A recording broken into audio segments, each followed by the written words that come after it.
ശബരിമലയിൽ 1998 UB group ചെയർമാനായിരുന്ന Vijay Mallya നൽകിയ 30 kilo സ്വർണം അതിപ്പോൾ എത്ര ബാക്കിയുണ്ട് എന്ന് ദേവസ്വം ബോർഡും സർക്കാരും വ്യക്തമാക്കണം. ശബരിമലയിൽ കാരണം 40 വർഷം വാറണ്ടിയുള്ളതാണ് 2019 കൊണ്ടുപോയിട്ട് ഇവിടെ നിന്ന് കൊണ്ടുപോയ ഈ പാളികൾ അവിടെ ദ്വാരപാലക ശില്പവും കവാടവുമെല്ലാം 39-40 ദിവസം കഴിഞ്ഞിട്ടാണ് ചെന്നൈയിലെത്തിയത്. അത് ഹൈക്കോടതി വിധിയിൽ തന്നെയുണ്ട്. 40ഓളം ദിവസം ഇവിടെ നിന്ന് ശബരിമലയിൽ നിന്ന് കൊണ്ടുപോയ ഈ സാധനങ്ങൾ എവിടെയായിരുന്നു? അത് അതിൽ നിന്ന് സ്വർണം അടിച്ചു മാറ്റാൻ വേണ്ടിയിട്ടുള്ള പ്രോസസ്സിങ്ങിലായിരുന്നു, അല്ലെങ്കിൽ ഈ സംഭവങ്ങൾ കൊണ്ടുപോയി പല സ്ഥലത്തും കൊണ്ടുപോയി പൂജ നടത്തി പണം ഉണ്ടാക്കാനുള്ള തത്രപ്പാടിലായിരുന്നു? ശബരിമലയിലെ ഏറ്റവും പവിത്രമായ വസ്തുക്കൾ ശബരിമലയിൽ നിന്ന് ചെന്നൈയിലേക്ക് കൊണ്ടുപോയി ചെന്നൈയിലെത്താൻ 40 ദിവസം എടുത്തു എന്നുള്ള ഹൈക്കോടതി വിധിയിലെ കാര്യങ്ങൾ തന്നെ വളരെ ദുരൂഹത നിറഞ്ഞതാണ്. ആ സമയത്ത് ഇവര് പാരലായിട്ടുള്ള മോൾഡ് ഉണ്ടാക്കിയായിരുന്നു. മദ്രാസിലെ ഏജൻസി പറഞ്ഞിരിക്കുന്നത് അവിടെ സ്വർണം ഉണ്ടായിരുന്നില്ല, ചെമ്പുപാളി മാത്രമേ എത്തിയിട്ടുള്ളതാണ്. അപ്പൊ സ്വർണം ഇവിടെ വെച്ച് തന്നെ അടിച്ചു മാറ്റി ചെമ്പുപാളി മാത്രമാണ് ചെന്നൈയിൽ എത്തിച്ചത് എന്ന് വ്യക്തമാണ്. ഈ ഉണ്ണികൃഷ്ണൻ പോറ്റി ആരാണ് എന്ന് ഞങ്ങൾ നിരന്തരമായി ചോദിച്ചിട്ടും ഒരു മറുപടിയില്ല. സ്പോൺസറാണെന്ന് പറയാം. 2019 കൊണ്ടുപോയ കാര്യത്തിൽ ക്രമക്കേട് നടന്നിട്ടുണ്ട്, സ്വർണം നഷ്ടപ്പെട്ടിട്ടുണ്ട് എന്ന് ഫൈൻഡിംഗ് ഉണ്ട്. ദേവസ്വത്തിന്റെ തന്നെ കയ്യിൽ ആ രേഖയുണ്ട്. അത് മൂടിവെച്ചു, പുറത്തറിയിക്കാതെ മൂടിവെച്ചതിന്റെ അർത്ഥം അതിന്റെ ഷെയർ ഇവർക്ക് കിട്ടിയിട്ടുണ്ടെന്നുള്ളതാണ്. ഇവര് ഇടനിലക്കാരനായിട്ടാണ് ഉണ്ണികൃഷ്ണൻ പോറ്റിയെ വെച്ചിരിക്കുന്നത്. അന്ന് ദേവസ്വം ബോർഡിലും സർക്കാരിലും ഇരുന്ന ആളുകൾക്ക് അതിന്റെ പങ്കു പറ്റിയിട്ടുണ്ട്, അടിച്ചു മാറ്റിയ സ്വർണത്തിന്റെ പങ്കു പറ്റിയിട്ടുണ്ട്. അതുകൊണ്ടാണല്ലോ സ്വർണത്തിൽ കുറവുണ്ടായി എന്ന് പറഞ്ഞിട്ടും അത് പുറത്തു വരാതെ അത് മൂടിവെച്ചത്. അപ്പോ അന്ന് 2019 പൂശാൻ കൊണ്ടുപോയ സ്വർണത്തിൽ കുറവുണ്ടായി എന്ന് കണ്ടുപിടിച്ചിട്ടും എന്തിനാണ് ഇപ്പോഴത്തെ ദേവസ്വം ബോർഡ് വീണ്ടും അതേ ആളെ വിളിച്ചു വരുത്തി വീണ്ടും ചെന്നൈയിലേക്ക് ഇത് പൂശാൻ വേണ്ടി കൊടുത്തുവിട്ടത്? 2019 പൂശിയത് 2024 25 വീണ്ടും എന്തിനാണ് പൂശുന്നത്? അപ്പൊ അതിനൊന്നും മറുപടിയില്ല. ഇപ്പൊ സ്പോൺസർ ആയതുകൊണ്ടാണ് വിളിച്ചതെന്നാണ് ദേവസ്വം ബോർഡ് പ്രസിഡന്റ് പറഞ്ഞത്. ആദ്യം കൊണ്ടുപോയ സ്പോൺസർ കള്ളത്തരം കാണിച്ചിട്ടുണ്ട്, കളവ് നടത്തിയിട്ടുണ്ട്, സ്വർണത്തിൽ കുറവുണ്ടായിട്ടുണ്ട് എന്ന് ആദ്യം തന്നെ ദേവസ്വം ബോർഡിന്റെ ഫൈൻഡിംഗ് ഉള്ളപ്പോൾ അതിന് ഉത്തരവാദിയായ സ്പോൺസറെ തന്നെ വീണ്ടും ക്ഷണിച്ചു വരുത്തി. ആ കത്ത് നിങ്ങൾ വായിക്കണം. ആ കത്ത് വായിച്ചാൽ, ഇയാളെ ക്ഷണിച്ചുകൊണ്ടുള്ള കത്ത് വായിച്ചാൽ വാറന്റിയുള്ള കാര്യത്തിൽ മാത്രമല്ല ക്ഷണിച്ചേക്കുന്നത്, മൊത്തം കാര്യങ്ങൾക്ക് അയാളുടെ ക്ഷണം, അയാളുടെ അഭ്യർത്ഥന അയാളോട് അഭ്യർത്ഥിച്ചിട്ടുണ്ട്, മൊത്തം കാര്യത്തിൽ, ബാക്കിയുള്ള കാര്യത്തിലും.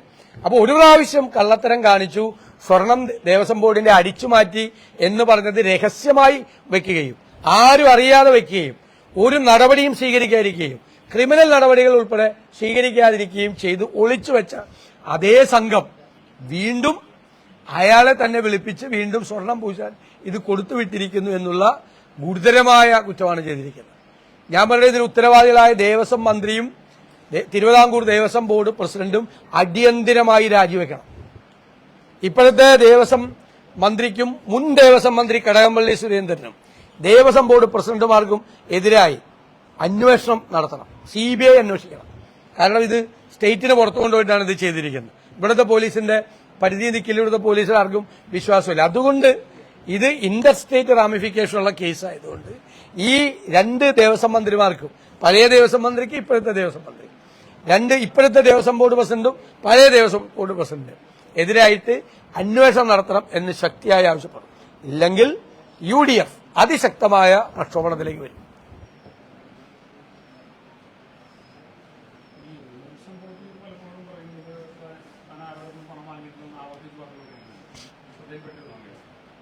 അദ്ദേഹത്തിന്റെ പശ്ചാത്തലം അന്വേഷിച്ചാൽ അദ്ദേഹത്തിന് ഇതുപോലെ നിരവധി പ്രശ്നങ്ങൾ ഉള്ള ഒരാളാണ്. പിന്നെ ഇത് ചെയ്ത ആരെങ്കിലും പറയോ ഞാൻ ചെയ്തെന്ന് പറയും? ഞാൻ ചെയ്തെന്ന് ആരെങ്കിലും പറയോ? ചെയ്തതിന് രേഖയുണ്ടല്ലോ, ദേവസ്വം ബോർഡിൽ തന്നെ രേഖയുണ്ട്. സ്വർണത്തിൽ കുറവ് വരുത്തിയിരിക്കുന്നു എന്നതിന് തിരുവിതാംകൂർ ദേവസ്വം ബോർഡ് പരിശോധനയിൽ രേഖയുണ്ട്. അത് മൂടിവെച്ചു എന്നുള്ളതാണ് പ്രശ്നം. ആദ്യത്തെ പോക്കിൽ തന്നെ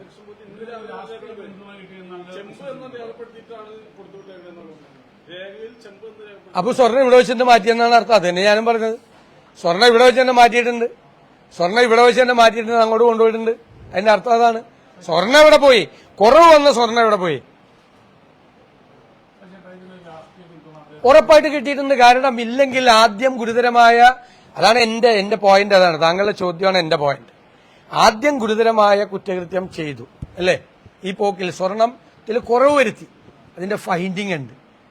അത് മൂടി വെച്ച് ആരും അറിയിക്കാതെ മൂടി വെച്ചു ഇല്ലേ? ഇപ്പൊ ഈ കോടതി ഇടപെട്ടില്ലെങ്കിൽ നമ്മളാരും അറിയില്ല. എന്നിട്ട് അയാളെ തന്നെ വീണ്ടും ക്ഷണിച്ച് ഇത് കൊണ്ടുപോകാൻ വേണ്ടി പോകുമെന്ന് പറയുമ്പോൾ ഭരണത്തിൽ ഇരിക്കുന്ന ആളുകൾക്ക്, ദേവസ്വം ബോർഡിന്റെ പ്രധാനപ്പെട്ട സ്ഥാനങ്ങളിൽ ഇരിക്കുന്നവർക്ക് അതിന്റെ ഷെയർ കിട്ടിയിട്ടുണ്ട്. അവര് കൂടിയുള്ള കൂട്ടുകച്ചവടമായിരുന്നു. കൂട്ടുകച്ചവടം അല്ലേ? അല്ലേ? ഇത് എന്തിനാ മൂടി വെച്ചത്? രണ്ടു പ്രധാനപ്പെട്ട ചോദ്യം. എന്തിനാ മൂടി വെച്ചത്? എന്തുകൊണ്ട് അന്വേഷണം നടത്തിയില്ല? രണ്ടാമത്തെ ചോദ്യം. മൂന്നാമത്തെ ചോദ്യം, ഇതേ കളവ് നടത്തിയ, ഇതേ കുറവ് വരുത്തിയ അതേ ആളുകളെ എന്തിനു ക്ഷണിച്ചു വരുത്തി? ഈ മൂന്ന് ചോദ്യത്തിന് മറുപടി വേണം. CBI അന്വേഷണം വേണം. കാരണം ഇത് ഇന്റർസ്റ്റേറ്റ് ആണ്. മറ്റ് സ്റ്റേറ്റുകളിലേക്ക് കൂടി ഇത് പോയിട്ടുണ്ടല്ലോ. ഇന്റർസ്റ്റേറ്റ് ആണ്. ചെന്നൈയിലല്ലേ ഇത് നടന്നിരിക്കുന്നത്. ഇവിടുത്തെ പോലീസിന്റെ ജൂറിസ്ഡിക്ഷനിൽ മാത്രം വരില്ല.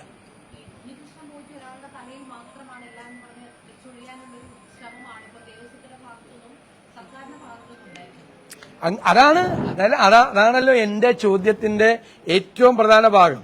അയാൾ കുറ്റക്കാരനാണ്, അയാൾ മാത്രമാണ് കുറ്റക്കാരനാണ് എങ്കിൽ അയാൾ ആദ്യം കൊണ്ടുപോയപ്പോൾ ദേവസ്വം ബോർഡ് കണ്ടുപിടിച്ചതാണ് അല്ലെ? എല്ലാവരുടെ കയ്യിലുണ്ടല്ലോ, കണ്ടുപിടിച്ചാണല്ലോ. കുറവ്, സ്വർണത്തിൽ കുറവ് വന്നിരിക്കുന്നു. അപ്പൊ അയാൾ മാത്രമാണ് കുറ്റക്കാരനെങ്കിൽ അയാളെ അന്നേ തന്നെ അയാൾക്കെതിരായിട്ട് കേസെടുത്താൽ പോരെ? അയാൾക്കെതിരായിട്ട് ഗവൺമെന്റിലേക്ക് ആവശ്യപ്പെട്ടിട്ട് കേസെടുത്താൽ പോരെ? ക്രിമിനൽ പ്രൊസീഡിങ്സ് അയാൾക്കെതിരെ തുടങ്ങണ്ടേ? അത് ചെയ്തില്ല. അപ്പൊ അന്നും അയാളെ സംരക്ഷിക്കാൻ ശ്രമിച്ചു. ഇവര് പറഞ്ഞ അയാൾ കുഴപ്പക്കാരാണ്. അയാളെ എന്തുകൊണ്ടാണ് സംരക്ഷിക്കാൻ ശ്രമിച്ചത്? ഇവർക്കും അതിൽ പങ്കുണ്ട്, കൂട്ടുകച്ചവടമാണ്. അതുകൊണ്ടാണല്ലോ വീണ്ടും അയാളെ ക്ഷണിച്ചത്. ഇപ്പൊ അയാളെ കുറ്റപ്പെടുത്തുന്ന ആളുകൾ ഇപ്പൊ പറയുന്നുണ്ട് വാറണ്ടി റദ്ദാക്കും, 18 ലക്ഷം രൂപയുടെ നഷ്ടം വരും, വാറണ്ടി റദ്ദാക്കിയാന്ന് പറഞ്ഞു.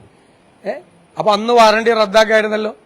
ഈ കുറ്റം തെളിഞ്ഞ സമയത്ത് വാറണ്ടി എന്തുകൊണ്ട് റദ്ദാക്കിയില്ല? അപ്പൊ കൂട്ടുകച്ചവടമാണ്, ഇനിയും കച്ചവടം നടത്താന്ന് വിചാരിച്ചു. ഇത് മൂടി വെച്ചിട്ട് പുറത്തു വന്നില്ലായിരുന്നെങ്കിൽ ഇനിയും ഒരുപാട് സാധനം പോയേനെ അവിടെ നിന്ന്. ഞാൻ സർക്കാർ ആകെ നന്ദി ദേവസ്വം ബോർഡിനും പറയാനുള്ളത് അയ്യപ്പ വിഗ്രഹം അടിച്ചു മാറ്റിയില്ല എന്നുള്ള. കുറച്ച് സമയം കൂടി കിട്ടിയിരുന്നെങ്കിൽ അതുകൂടി ഇവര് ചെയ്തേനെ.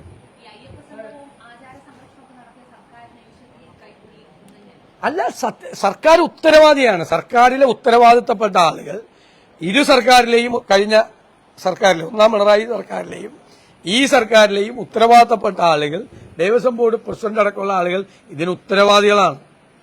അതാണ് മുഖ്യമന്ത്രി ഇതുവരെ മിണ്ടുന്നില്ലല്ലോ, സംസാരിച്ചിട്ടില്ലല്ലോ, ഇതിനെക്കുറിച്ച് ഒരു കമന്റ് പോലും പറഞ്ഞിട്ടില്ലല്ലോ. അയ്യപ്പ ഭക്തി ഇങ്ങനെ മൂർധന്യാവസ്ഥയിൽ നിൽക്കുന്ന ഒരാളല്ലേ പിണറായി വിജയൻ. ഇപ്പോ ആ കപടഭക്തി അതിന്റെ മൂർധന്യാവസ്ഥയിൽ നിൽക്കുന്ന സമയത്ത് പോലും ഒരു പ്രതികരണം അദ്ദേഹത്തിന്റെ ഭാഗത്ത് നിന്നില്ലല്ലോ, അയ്യപ്പന്റെ സ്വർണ്ണം അടിച്ചു മാറ്റിയിട്ട്.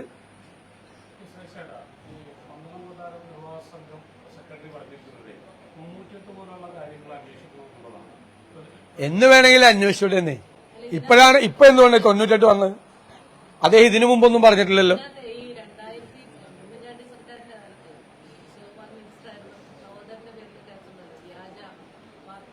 അത് എടുത്തോട്ടെ, കേസ് എടുത്തോട്ടെ. ആരെങ്കിലും പരാതി പറഞ്ഞാ, അല്ലല്ല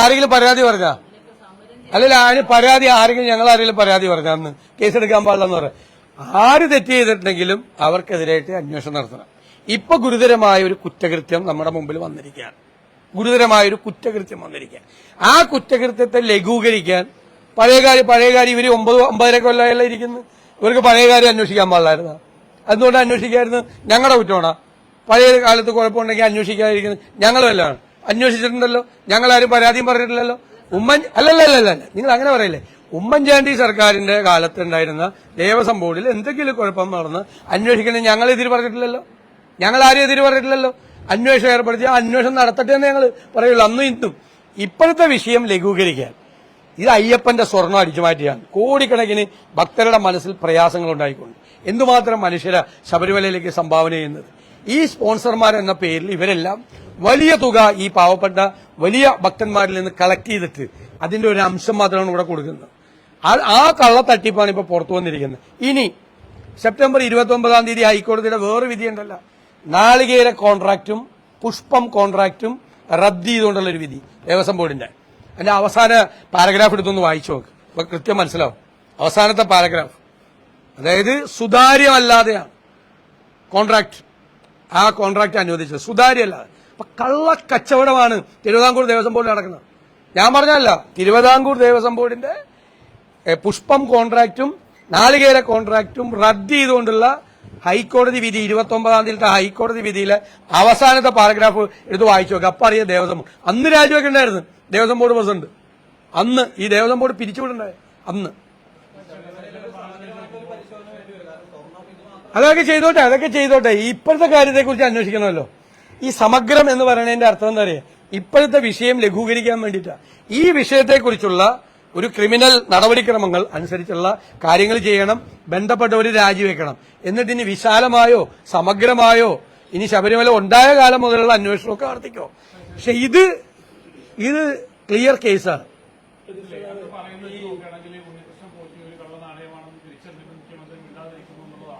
അല്ല, ഉറപ്പാണല്ലോ.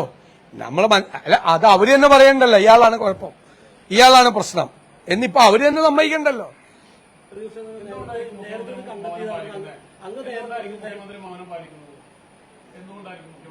അത് ഇതില് സ്വന്തം ആളുകൾക്ക് അതിൽ പങ്കുള്ളതുകൊണ്ട്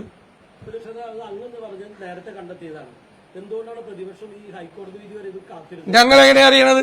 നിങ്ങളാരെങ്കിലും അറിഞ്ഞ? എന്തൊരു ചോദ്യം.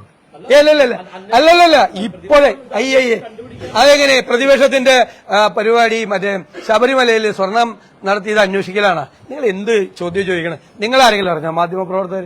ഇത് ഹൈക്കോടതി പറയണ കേക്ക് ചോദിച്ചാനുള്ള മറുപടിയാ പറയണം. അതിന്റെ ഇടയിൽ കയറി ചോദിക്കല്ലേ, അതൊക്കെ ഒരു മര്യാദയാണ്. ചോദിച്ചല്ലോ, താങ്കൾ ചോദിക്കാൻ ഞാൻ കേട്ടുന്നില്ല. ഇവിടെ പ്രതിപക്ഷം എങ്ങനെയാണ് അറിയണത്? 22-ലെ ഈ വിജിലൻസിന്റെ ഫൈൻഡിങ് ഇത് ഒരു കുഞ്ഞറിഞ്ഞിട്ടില്ല, ഇത് മൂടി വെച്ചിരിക്കുകയാണ്. ഇത് ഹൈക്കോടതി പരിശോധിച്ചപ്പോഴാണ് ഇത് പുറത്തറിയണത്. നിങ്ങൾ ഞങ്ങളെക്കാളും മുമ്പ് അറിയുന്ന ആളുകളാണല്ലോ. ഒറ്റ മാധ്യമങ്ങൾ അറിഞ്ഞില്ലല്ലോ. ശബരിമല കേന്ദ്രീകരിച്ച് മാധ്യമങ്ങൾ ഉണ്ടായിരുന്നല്ലോ, ആരും അറിഞ്ഞില്ലല്ലോ. ഇത് ഹൈക്കോടതി ഇത് പരിശോധിച്ചപ്പോഴാണ് ഈ വിഷയം പുറത്തു വന്നത്. എനിക്ക് വേറെ മറ്റേ കവടി നിരത്തലോ ജ്യോതിഷമൊന്നുമില്ല ഇതറിയാൻ വേണ്ടിട്ട്. മനസ്സിലായ? ആണ് അല്ല, അതാണ് അത് വളരെ ഗൗരവമുള്ള ശബരിമല ശ്രീ ധർമ്മശാസ്താവിന്റെ ശ്രീ അയ്യപ്പന്റെ ഭക്തര് കൊടുത്ത സ്വർണം കവർച്ച ചെയ്താണ്. കവർച്ചയാണ് ഇത്, കൊള്ള. അതിന് നോ കോംപ്രമൈസ്. അതിനെ ലഘൂകരിക്കാൻ പറ്റില്ല, ഒരു തരത്തിലും ലഘൂകരിക്കാൻ പറ്റില്ല.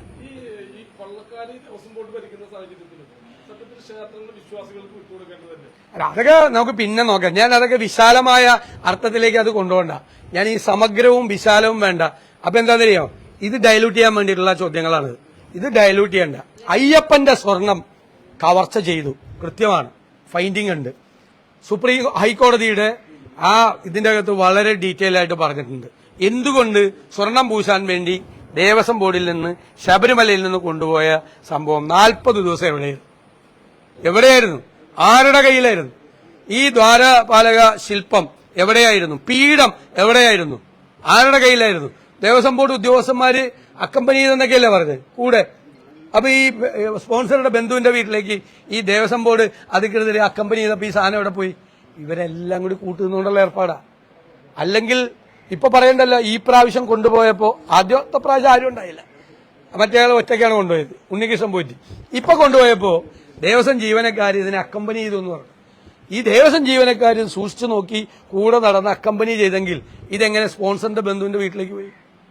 എങ്ങനെ പോയി? ഉറപ്പായിട്ട് പോവും. ഞങ്ങളിപ്പോ പരിപാടികൾ നാളെ KPCC പ്രഖ്യാപിക്കും. സമഗ്ര അന്വേഷണമാണ് ഞങ്ങളിപ്പോ ആവശ്യപ്പെട്ടിരിക്കുന്നത്. ഞങ്ങൾ കോടതിയുടെ നിയന്ത്രണത്തിൽ, ഹൈക്കോടതിയുടെ നിയന്ത്രണത്തിൽ ഉള്ള ഹൈക്കോടതിയെ ആണ് അഭിനന്ദിക്കേണ്ടത് ഇക്കാര്യത്തിൽ. അത്രയും ശ്രദ്ധയോടുകൂടിയാണ് ഈ വിഷയം പുറത്തു കൊണ്ടുവന്നത്. ഹൈക്കോടതി ഇത് ശ്രദ്ധിച്ചില്ലായിരുന്നെങ്കിൽ ഈ വിഷയം പുറത്തു കൊണ്ടില്ല. ഞാൻ ഹൈക്കോടതിയെ പ്രത്യേകമായി അഭിനന്ദിക്കാൻ. നല്ല സൂക്ഷ്മമായ നിരീക്ഷണമാണ് അവർ നടത്തിയിരിക്കുന്നത്. അതിലൂടെയാണ് പുറത്തു വന്നത്. ഹൈക്കോടതിയുടെ നിരീക്ഷണത്തിൽ തന്നെ ഒരു സെൻട്രൽ ഏജൻസി അന്വേഷിക്കട്ടെ. അല്ലാതെ ഞാൻ പറഞ്ഞതല്ലെന്ന്, ഞാനല്ല പറഞ്ഞത്. ഇത് ഫൈൻഡിംഗ് ആണ്. അത്രയും സ്വർണത്തിന്റെ കുറവുണ്ടെന്ന് ദേവസ്വത്തിന്റെ തന്നെ വിജിലൻസിന്റെ ഫൈൻഡിംഗ് ആണ്. ഞാനാണോ പറയണത്? ഞാൻ അങ്ങനെ പറയാൻ പാടില്ല. എനിക്ക് എന്താ അറിവിന്റെ അടിസ്ഥാനത്തിലാണ് ഞാൻ പറയണത്.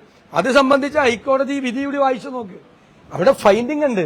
ദേവസ്വത്തിന്റെ വിജിലൻസിന്റെ ഫൈൻഡിംഗ് ആണ് എത്ര കിലോ സ്വർണം കുറവുണ്ടെന്ന്. ഇപ്പൊ ഒരുപാട് സാധനം കൊണ്ടുപോയിട്ടുണ്ട്. അതുകൊണ്ടാണ് ഞാനൊരു ചോദ്യം ചോദിച്ചത്. 30 കിലോ സ്വർണം UB ഗ്രൂപ്പ് കൊടുത്തതിൽ എത്ര സ്വർണം ഇപ്പൊ ബാക്കിയുണ്ട്? ഈ 5 അല്ലാതെ വേറെ എത്ര? ഇതിപ്പോ ഒരു കാര്യത്തിൽ മാത്രമാണ് 5ന്റെ കുറവ് വിജിലൻസ് പറഞ്ഞേക്കുന്നത്. ബാക്കി ഒരുപാട് ചെമ്പുവാളിയായിട്ട് പോയിട്ടുണ്ട്. പിന്നെന്താ പറയുക, അതിനകത്ത് ഒരു കാര്യം കൂടി ശ്രദ്ധിക്കണം. പുതിയ സാങ്കേതിക വിദ്യ സ്വർണം പൂശാൻ. പുതിയ സാങ്കേതിക വിദ്യയുടെ പ്രത്യേകത എന്താ? ആ സാങ്കേതിക വിദ്യ അനുസരിച്ച് സ്വർണം പൂശിയാൽ പിന്നീട് വേണമെങ്കിൽ സ്വർണവും ചെമ്പും വേർപെടുത്താം. അപ്പോൾ ബുദ്ധിപൂർവ്വമാണ് ചെയ്തിരിക്കുന്നത്. എപ്പോൾ സ്വർണം അടിച്ചു മാറ്റണമെങ്കിലും പുതിയ സാങ്കേതിക വിദ്യ ഉപയോഗിച്ച് ചെമ്പിന്മേൽ പൂശിയ സ്വർണം അടിച്ചു മാറ്റാനുള്ള സാങ്കേതിക വിദ്യ ഇത്ര ബുദ്ധിപൂർവ്വമാണ് ചെയ്തിരിക്കുന്നത്.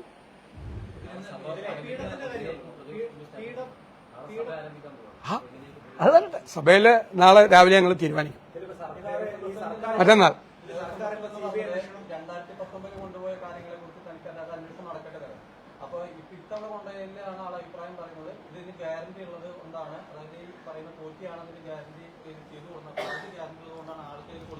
ഞാൻ അതിന് മറുപടി പറഞ്ഞു. കാരണം ആദ്യം കൊണ്ടുപോയതിൽ ഗുരുതരമായ ക്രമക്കേടുകൾ നടന്നിട്ടുണ്ടെന്ന് ഫൈൻഡിംഗ് ഉണ്ട്. എന്നിട്ട് ഇയാളെ ക്ഷണിക്കുകയാണ് സ്പോൺസറെ. വാറണ്ടി ആ കത്തും നിങ്ങൾ വായിച്ചു. വാറണ്ടി ഉള്ള കാര്യത്തിലും മാത്രമല്ല അയാളെ ക്ഷണിച്ചേക്കണം. മൊത്തം കുറെ കാര്യങ്ങൾ പറഞ്ഞിട്ടുണ്ട് അവിടുത്തെ. അതിനെല്ലാത്തിനും അയാളെ സഹായം അഭ്യർത്ഥിച്ചേക്കുവാണ്. മനസ്സിലായി? വാറണ്ടി ഒന്നും പറയണില്ല കത്തില്.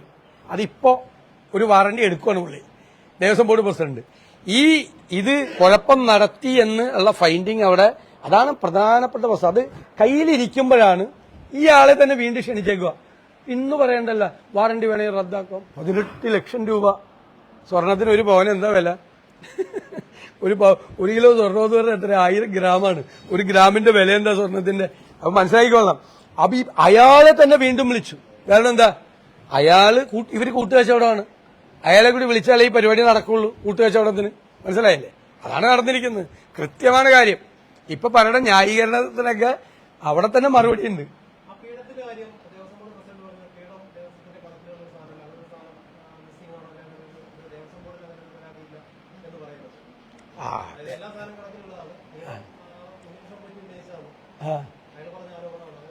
അല്ല, ദേവസ്വം ബോർഡിന്റെ കണക്കിലില്ലാത്ത സാധനം എങ്ങനെയാണ് ഉണ്ണികൃഷ്ണൻ പോറ്റിയുടെ കയ്യിൽ വന്ന്?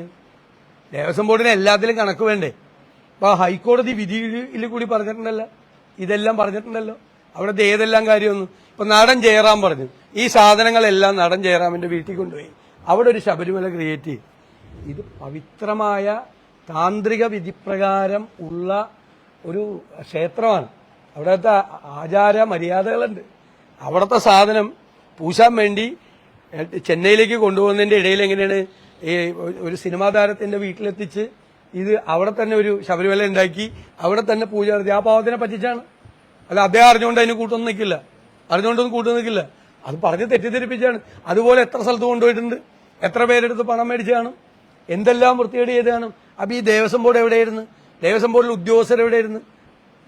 അയാളുടെ കയ്യിൽ നിന്ന് ഈ കൂട്ടുകച്ചവടത്തിന്റെ ഈ കവർച്ചയുടെ പങ്കു പറ്റിയിട്ട് ഇതിനെല്ലാം കുട പിടിച്ചു കൊടുക്കുകയായിരുന്നു. അല്ലെങ്കിൽ ദേവസ്വം ബോർഡിന് എന്തെല്ലാം സംവിധാനങ്ങളുള്ള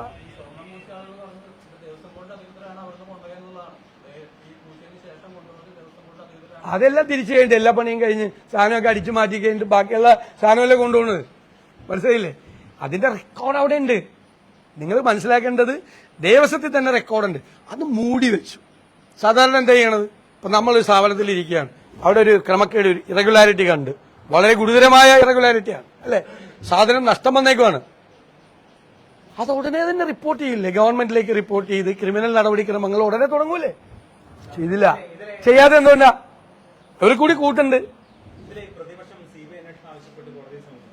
അല്ല, ഞങ്ങൾ നോക്കട്ടെ, ഞങ്ങൾ ഇവരെന്താ ചെയ്യാൻ പോണെന്ന് നോക്കട്ടെ. ഞങ്ങൾ പ്രക്ഷോഭം ആരംഭിക്കും. എന്തായാലും കോടതിയുടെ നിയന്ത്രണത്തിലുള്ള ഒരു അന്വേഷണമാണ് ഞങ്ങൾ ആവശ്യപ്പെടുന്നത്. തീർച്ചയായിട്ടും കോടതിയിൽ നിയമപരമായ മാർഗം തേടേണ്ടി വന്നാൽ തീർച്ചയായിട്ടും മാർഗം തേടും.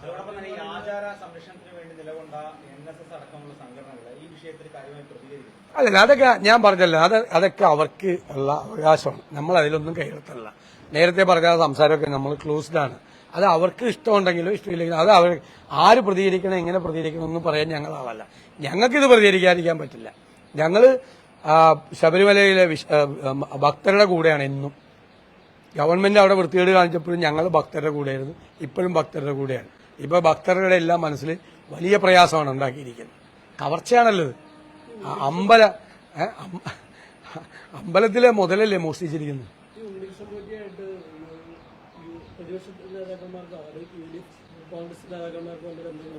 എനിക്കറിയില്ല. ബന്ധമുണ്ടെങ്കിൽ എന്താ കുഴപ്പം? അല്ല, ബന്ധം ഉണ്ടെങ്കിൽ എന്താ കുഴപ്പമെന്നേ? ബന്ധം ഞാൻ ചെയ്യട്ടെ, ചിത്രം വെച്ചിട്ട് കാണിക്കും. മുഖ്യമന്ത്രിയുടെ കൂടെ ഉണ്ടല്ലോ ചിത്രം. അത് മുഖ്യമന്ത്രി ഇയാളും കൂടി ഗൂഢാലോചന നടത്തിയിട്ടാണ് സ്വർണ്ണം അടിച്ചു മാറ്റിയെന്ന് ഞാൻ പറഞ്ഞോ? ഇല്ലല്ലോ. ആര് ഇപ്പൊ നമ്മളൊരു കല്യാണത്തിന് പോയി നിൽക്കുകയാണ്, അതിന്റെ തൊട്ടപ്പുറത്ത് വധുവരന്മാരുടെ കൂടെ വേറൊരുത്തരുണ്ടാവും, അവന്റെ കൂടെ ആ ചിത്രം ഉണ്ടാവും ചിലപ്പോ വരുമ്പോ.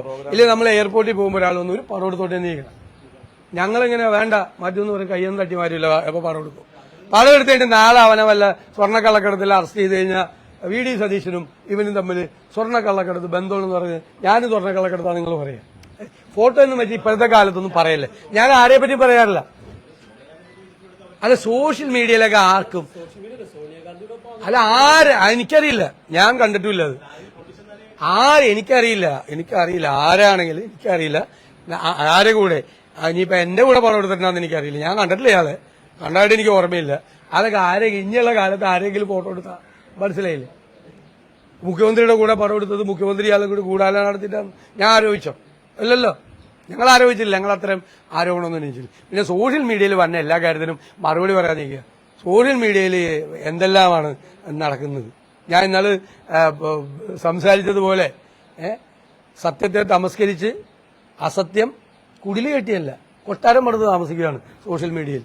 പല കേസിൽ കുടില് കെട്ടി താമസിക്കണം എന്ന് പറയുന്നത്, കൊട്ടാരം പണിത് താമസിക്കുന്നത്. അത് നോക്ക്, നിങ്ങളത് പരിശോധിക്കും.